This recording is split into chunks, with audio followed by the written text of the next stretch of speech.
जब आप एक ऐसी विशाल पुरानी खानदानी दौलत का वारिस बनने की कल्पना करते हैं जो एक नहीं बल्कि दो यूरोपीय राजवंशों तक फैली हो, तो आप शायद विलासिता में डूबी एक जिंदगी की तस्वीर बनाएंगे।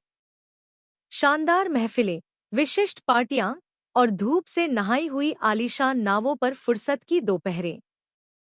भूमध्य सागर की नमकीन हवाओं से महकती और महंगे फैशन की रेशमी पोशाकों से सजी इस दुनिया में हम सोचना चाहेंगे कि यहाँ हर दिन केवल सुख और सुविधाओं में लिपटा होता है। फिर भी एथिना ओनासिस के लिए, जो ओनासिस और नियारकोस नामक ग्रीक शिपिंग राजवंशों की वंशज है, यह कल्पना हकीकत से कोसों दूर थी। वह एक ऐसी दौलत में पैदा हुईं जिसका ज्यादातर लोग केवल सपना देख सकते हैं, लेकिन एथिना का जीवन बहुत जल्द ही पारिवारिक कलह और त्रासदियों के साये में आ गया। उदाहरण के लिए, उनकी मां क्रिस्टीना ने एक ऐसा जीवन जिया जो भावनात्मक उथल-पुथल से भरा था, और उनकी असामयिक मृत्यु ने युवा एथिना को एक ऐसी विरासत दी जिसमें भव्यता के बजाय दुख का रंग गहरा था। इसके बाद विरासत को लेकर विवाद शुरू हो गए, जिसने एथिना के अरबों डॉलर के जन्मसिद्ध अधिकार को कानूनी लड़ाइयों और सार्वजनिक जांच के दायरे में उलझा दिया। इससे भी बदतर, उनकी शादी, जिसे उनके शानदार वंश की एक परियों की कहानी की तरह जारी रहना चाहिए था, धोखे के बोझ तले तब बिखर गई जब उनके पति के बेवफा होने की खबरें आईं। आज के एपिसोड में हम इस प्रतिष्ठित पुरानी दौलत की वारिस के रहस्यों को उजागर करेंगे। उनके 18वें जन्मदिन के जश्न से, जिसमें कथित तौर पर कम से कम 1 अरब अमेरिकी डॉलर खर्च हुए थे, से लेकर 21वीं सदी की सबसे निजी वारिसों में से एक की रहस्यमयी परेशानियों तक, हम वर्णन करेंगे एथिना ओनासिस का, वह अरबती वारिस जो कभी ड्रामा से बच नहीं सकी। अध्याय 1, एथिना की अद्भुत दौलत। एथिना ओनासिस की दुनिया में आपका स्वागत है, जहां पैसा सिर्फ बोलता नहीं है, यह हजारों जहाज चलाता है। और एथिना, महान अरिस्टोटल ओनासिस की संपत्ति की आखिरी कड़ी, अद्वितीय रूप से न केवल एक बल्कि ग्रीस ने अब तक देखे 2 सबसे भव्य शिपिंग साम्राज्यों के संगम पर खड़ी है। जरा कल्पना कीजिए, ओनासिस और नियारकोस परिवारों से मिली विरासत का विशाल बोझ। ये 2 ऐसे नाम हैं जो आराम से अपने छोटे-मोटे देश खरीद सकते हैं, और अक्सर वे आलीशान ग्रीक द्वीपों के मालिक होने के रूप में इसके करीब भी आ जाते हैं। अब एथिना का ननिहाल सीधे तौर पर अरिस्टोटल ओनासिस की ओर जाता है, शिपिंग के वो दिग्गज जिन्होंने न केवल जहाज और नकदी इकट्ठी की, बल्कि जैकलीन कैनेडी को एक हाई प्रोफाइल शादी के लिए भी मना लिया। और जब 1975 में अरिस्टोटल का पर्दा गिरा, तो उन्होंने $500 मिलियन की अच्छी खासी रकम छोड़ी, जो शायद आज के अरबती मानकों के हिसाब से छोटी रकम हो, लेकिन मुद्रास्फीति के लिए समायोजित किए जाने पर यह $2.3 बिलियन की भारी भरकम राशि है। उनकी बेटी क्रिस्टीना, एथिना की मां, ने शुरू में इस संपत्ति की बागडोर संभाली, जब तक कि 1988 में उनका भी असामयिक निधन नहीं हो गया, जिसके बाद युवा एथिना, जो अभी बच्ची ही थी, उस खजाने की वारिस बन गई जिसे शायद सभी गुल्लकों की मां कहा जा सकता है।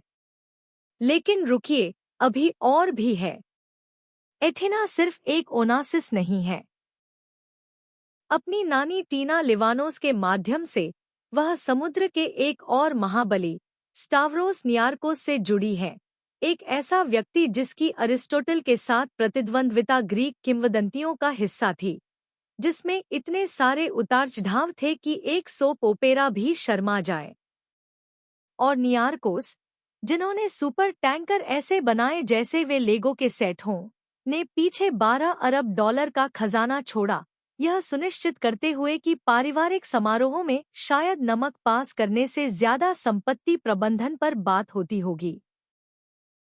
अब इस पारिवारिक झगड़े की स्पॉइल्स में भरपूर रियल एस्टेट शामिल है। पेरिस, जिनेवा में हवेलियां और गर्मियों के लिए फ्रेंच रिवेरा पर एक छोटा सा बंगला।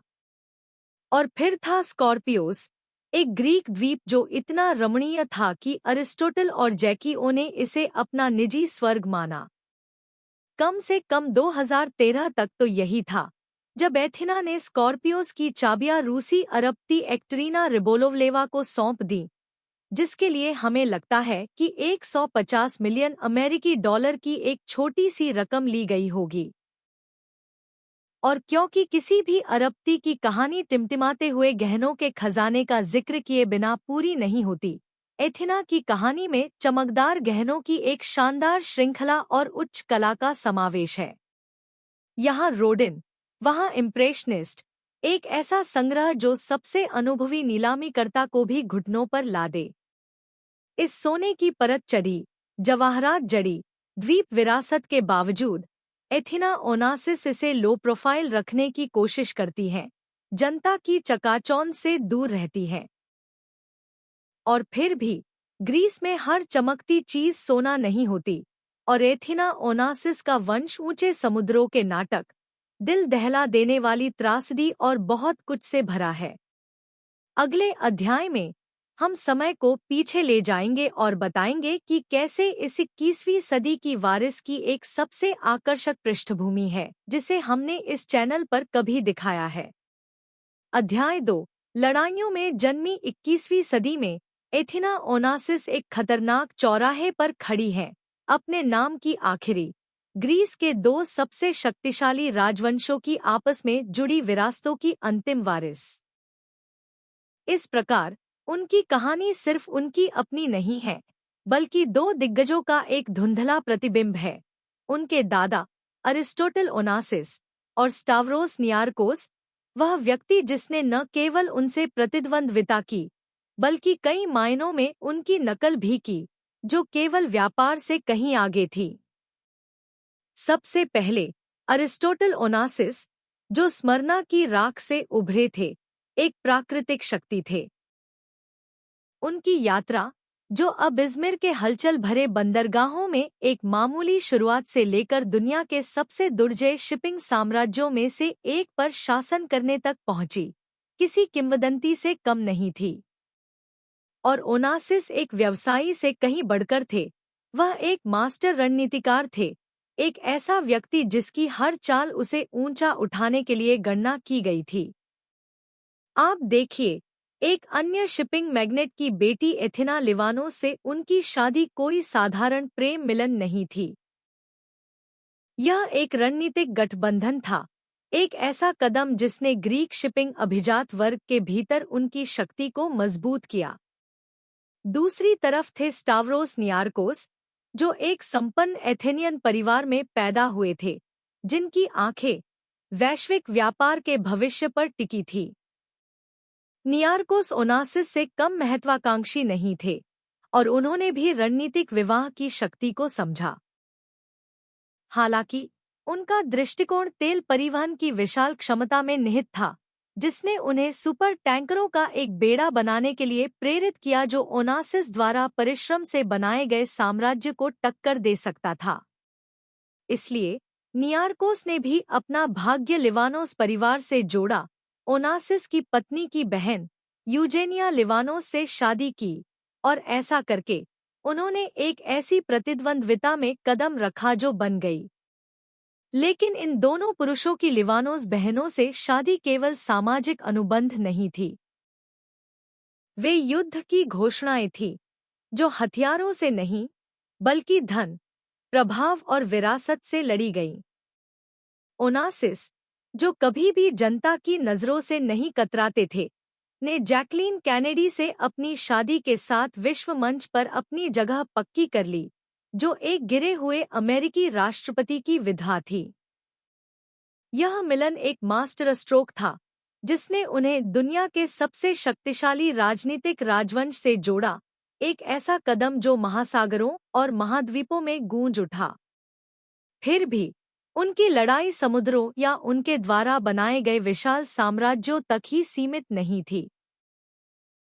इन विरासतों के उत्तराधिकारियों को इस प्रतिद्वंद्विता की भट्टी में आकार दिया गया है। एथिना ओनासिस, अपनी वंश की अंतिम, ने विवेक का रास्ता चुना है, खुद को उस दुनिया से दूर कर लिया है जिस पर उनके पूर्वजों का प्रभुत्व था।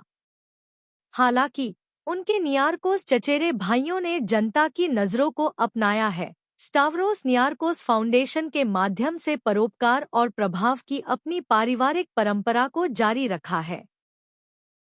और फिर भी यह एथेना की मां क्रिस्टीना ओनासिस की, जिसे कई लोग जंगली परवरिश कहेंगे, का युवा वारिस के जीवन पर सबसे बड़ा प्रभाव पड़ा। अध्याय 3।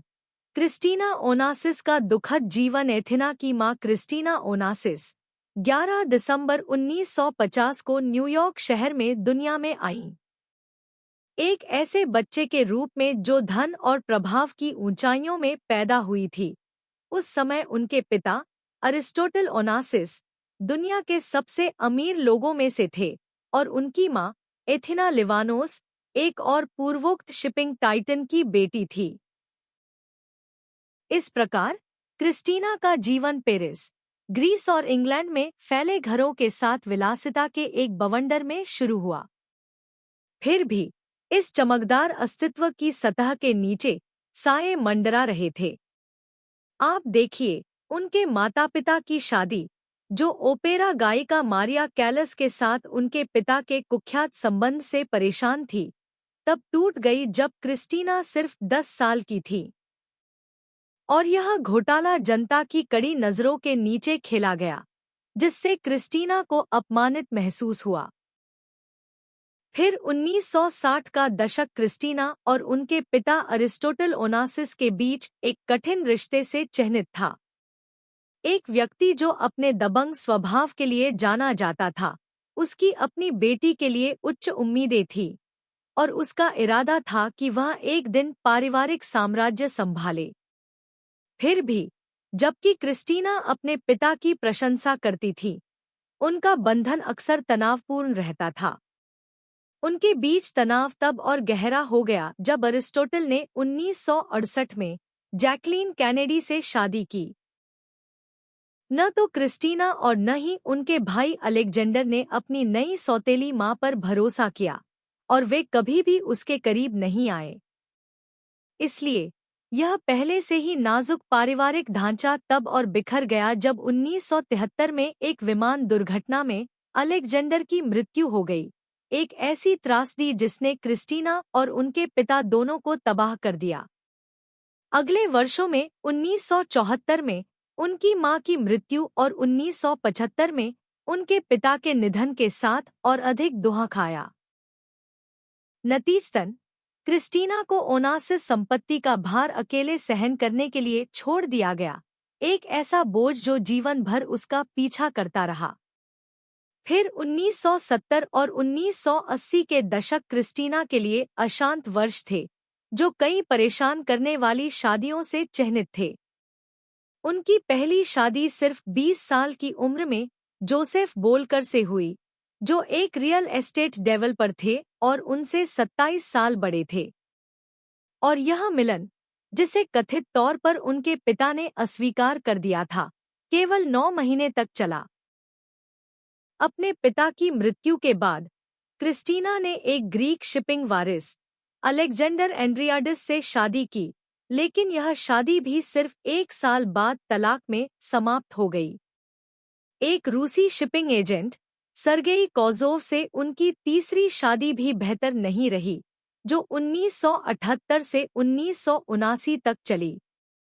लेकिन 1984 में क्रिस्टीना ने अपनी चौथी और अंतिम शादी थियरी रूसेल से की, जो एक फ्रांसीसी व्यवसायी और एथेना के भावी पिता थे।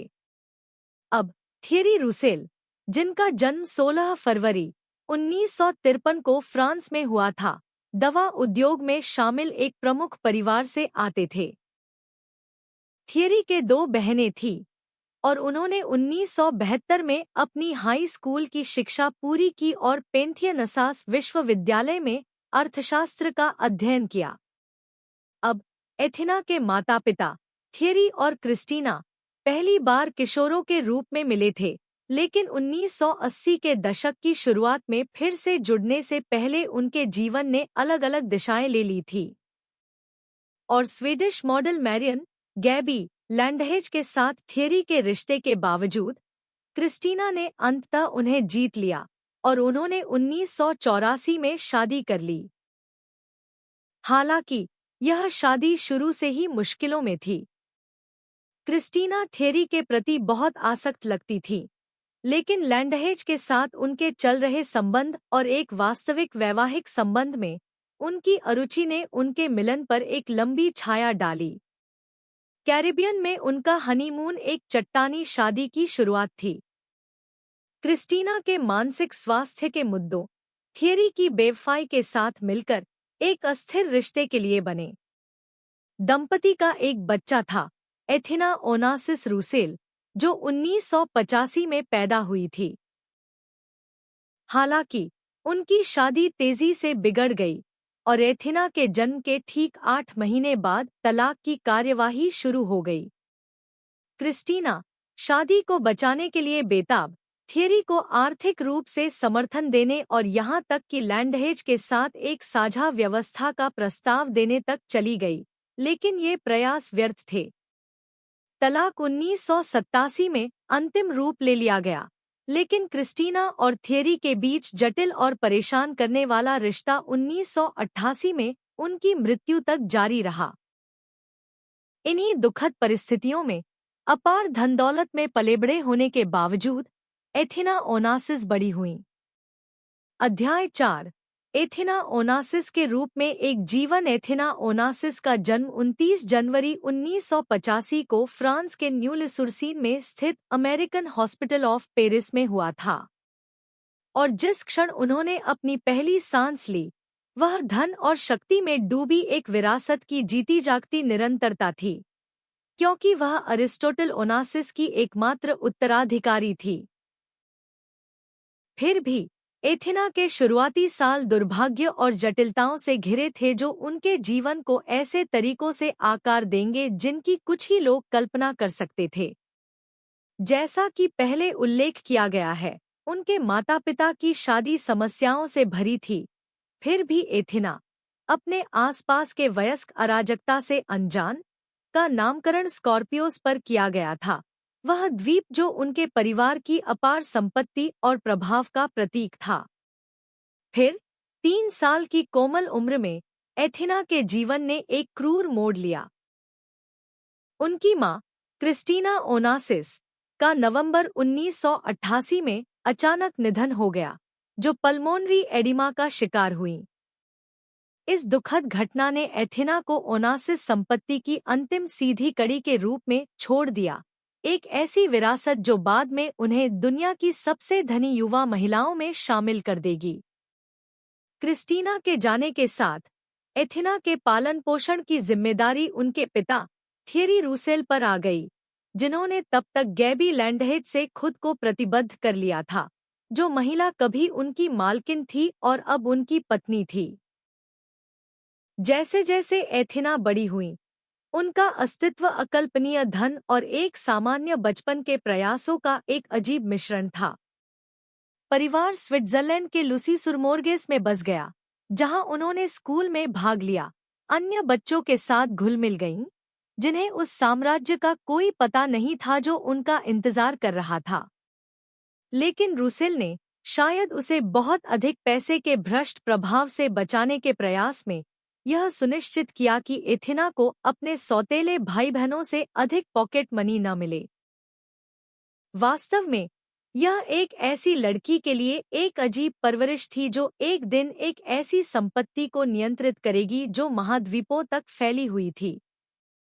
उनकी शिक्षा को सावधानीपूर्वक क्यूरेट किया गया, जिससे उन्हें ब्रुसेल्स, बेल्जियम में एक तैयारी पाठ्यक्रम में ले जाया गया, और यहीं पर उन्हें बैकालोरिएट परीक्षा की चुनौती का सामना करना पड़ा, जिसे उन्होंने 2003 की गर्मियों में सफलतापूर्वक पास किया। लेकिन ब्रुसेल्स ने सिर्फ अकादमिक गतिविधियों से अधिक की पेशकश की। इसी शहर में एथिना ने एक जुनून की खोज की जो उनके जीवन का केंद्र बन गया, घुड़सवारी का खेल। घोड़ों ने अपनी कृपा और शक्ति के साथ उसे मोहित कर लिया, जिससे उसे अपनी विरासत के दबावों से अभिव्यक्ति और पलायन का एक दुर्लभ अवसर मिला। फिर भी इन प्रारंभिक वर्षों के दौरान विशाल और जटिल ओनासिस संपत्ति उनके नियंत्रण में नहीं थी। आप देखिए, क्रिस्टीना ओनासिस हमेशा थियरी रूसेल के प्रति एक निश्चित अविश्वास रखती थी।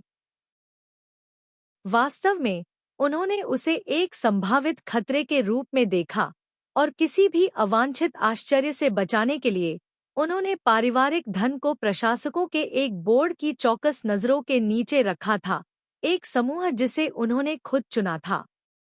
चुने गए ट्रस्टी स्टेलियोस पापादिमित्रियो, पॉल यूनिडिस, अपोस्टोलोस जाबेलास और थियोडोर गैब्रिएलिड्स थे, जो लोग अपने कर्तव्य की गंभीरता को समझते थे। जैसे ही युवा एथेना बड़ी हुई, उसके नाम पर खर्च किए गए हर पैसे के लिए बोर्ड की मंजूरी की आवश्यकता होती थी। निश्चित रूप से यह एक ऐसी व्यवस्था थी जिसने पिता रूसेल की नसों पर असर डाला, इतना कि उन्होंने एक बार अपना सामान पैक करके फ्रांस वापस जाने की धमकी दी, जहां संपत्ति के कर दायित्व बहुत अधिक होते। और यद्यपि वह केवल 13 वर्ष की थी, एथेना को अपनी ग्रीक विरासत से संबंधित किसी भी चीज के प्रति गहरा आक्रोश महसूस होता था। अपने दुर्लभ साक्षात्कारों में से एक में उन्होंने एक इतालवी पत्रिका को कबूल किया कि उनका मानना है कि ओनासिस नाम उनकी सभी परेशानियों की जड़ था। फिर उनकी सौतेली मां गैबी लैंडहेज ने अमेरिकी टेलीविजन पर एक उपस्थिति के दौरान इस भावना की पुष्टि की, यह याद करते हुए कि कैसे एथेना ने एक बार कहा था कि अगर वह कर सकती तो वह ओनासिस संपत्ति के हर आखिरी डॉलर को जला देती। फिर भी अपने 18वें जन्मदिन पर एथेना ने अपनी मां क्रिस्टीना ओनासिस की संपत्ति के अपने हिस्से पर नियंत्रण ग्रहण किया, जिसका मूल्य 700 मिलियन से 1 बिलियन के बीच होने का अनुमान था, जिससे वह तुरंत दुनिया के सबसे धनी व्यक्तियों में से एक बन गईं। हालांकि 21 साल की होने के बाद 2006 में एक और लड़ाई शुरू हुई, जब उनके वकीलों ने ओनासिस फाउंडेशन के अध्यक्ष के रूप में उनकी स्थिति को सुरक्षित करने का प्रयास किया और असफल रहे। वास्तव में बोर्ड अडिग था, उसे अयोग्य मानते हुए और यह दावा करते हुए कि अरिस्टोटल ओनासिस की संपत्ति पर उसका कोई वैध दावा नहीं है। उन्होंने उसकी ग्रीक संस्कृति से जुड़ाव की कमी, भाषा से अपरिचितता, औपचारिक शिक्षा की अनुपस्थिति और काम के अनुभव की पूरी कमी का हवाला दिया। उन्होंने उसके दिवंगत चाचा अलेक्जेंडर की स्मृति का भी आह्वान किया, यह तर्क देते हुए कि एथेना का उसके दादा द्वारा छोड़ी गई विरासत से बहुत कम लेना देना था। फिर भी गहन कानूनी लड़ाइयों और चुनौतियों के बावजूद एथेना ओनासिस को अपने 21वें जन्मदिन के बाद ओनासिस फाउंडेशन के अध्यक्ष बनने की अपनी खोज में सामना करना पड़ा। उन्हें उस समय अपनी विरासत का शेष हिस्सा मिला। और रोमांस के संबंध में लगभग उसी समय मार्च 2003 में ओनासिस ने खुद को अल्वारो डी मिरांडा नेटो की ओर आकर्षित पाया, जो 2 ओलंपिक पदकों के साथ एक ब्राजीलियाई शो जंपर थे। रिश्ता जल्दी ही गंभीर हो गया और वह साओ पाउलो चली गईं, जहां उन्होंने 8.6 मिलियन अमेरिकी डॉलर में इबिरापुएरा पार्क के शानदार दृश्यों के साथ एक शानदार डुप्लेक्स खरीदा। दिसंबर 2005 तक दोनों ने ब्राजीलियाई वीआईपी और घुड़सवारी मित्रों से भरे एक समारोह में शादी कर ली। फिर भी उनके पिता और सौतेली मां अनुपस्थित थे, लेकिन शादी चली नहीं। 2016 तक मिरांडा की ओर से बेवफाई के आरोपों के बाद दंपति अलग हो गए थे और इसके बाद हुआ तलाक तेज और जटिल था, जिसमें ओनासिस ने दुर्जय वकील रॉबर्ट स्टीफन कोहेन की सेवाएं लीं। कानूनी लड़ाइयां एंटवर्प, बेल्जियम की अदालतों में फैल गईं, जहां ओनासिस रह रही थी। मिरांडा ने प्री न्यूप्शियल समझौते को चुनौती दी और गुजारा भत्ता की मांग की, जबकि उनके घोड़ों के स्वामित्व पर विवादों ने और जटिलताएं जोड़ दी। तलाक अंततः नवंबर 2017 में तय हो गया था और ओनासिस एक नई शुरुआत करने के लिए ग्रीस लौट आईं। फिर भी व्यक्तिगत उथल-पुथल के बावजूद एथिना घुड़सवारी में उत्कृष्टता की अपनी खोज में दृढ़ रहीं। वास्तव में वह बचपन से ही एक प्रतिस्पर्धी शो जंपर रही थी और 2001 में उन्होंने जेरेज, स्पेन में एक इवेंट में दूसरा स्थान हासिल किया। एथेंस में एवियोना राइडिंग क्लब के लिए ग्रीक ध्वज के तहत प्रतिस्पर्धा की। उन्होंने अपनी छाप छोड़ना जारी रखा, यहाँ तक कि 2012 में रीढ़ की हड्डी में चोट भी उन्हें 2013 में यूरोपीय शो जंपिंग चैंपियनशिप और 2014 में विश्व चैंपियनशिप में ग्रीस का प्रतिनिधित्व करने से नहीं रोक सकी। इसलिए एथिना ओनासिस ने घुड़सवारी के खेल की दुनिया में अपनी जगह बनाई है, न केवल एक प्रतियोगी के रूप में बल्कि एक संरक्षक के रूप में भी। एथिना ओनासिस इंटरनेशनल हॉर्स शो, जिसे 2007 में साओ पाउलो में स्थापित किया गया था, ने अंततः 2014 तक सेंट ट्रोपेज के ग्लैमरस तटों पर पैम्पेलोन बीच पर अपना घर पा लिया। बेल्जियम में उनके पूर्व पति के साथ सहस्वामित्व वाला घोड़ा प्रजनन और प्रशिक्षण व्यवसाय एडी स्पोर्ट हॉर्सेस संचालित होता रहा, जो खेल से उनके स्थायी संबंध का अंतिम प्रतीक था। और अब हम आपकी राय टिप्पणियों में देखना पसंद करेंगे। एथिना ओनासिस और ओनासिस परिवार की महिलाओं के जीवन के बारे में आपकी क्या राय है? क्या यह कुछ ऐसा है जिसकी प्रशंसा और ईर्ष्या की जानी चाहिए, या यह एक उदाहरण है कि पैसा आपको खुशी नहीं खरीद सकता और शायद एक सामान्य व्यक्ति के रूप में जीवन उस सारे नाटक से अधिक वांछनीय है? हम आपके विचारों पर पनपते हैं, इसलिए अपनी भावनाओं को छोड़ना सुनिश्चित करें और ओल्ड मनी लग्जरी के एक और एपिसोड के लिए हमारे साथ जुड़ने के लिए फिर से धन्यवाद। अगली बार तक अलविदा।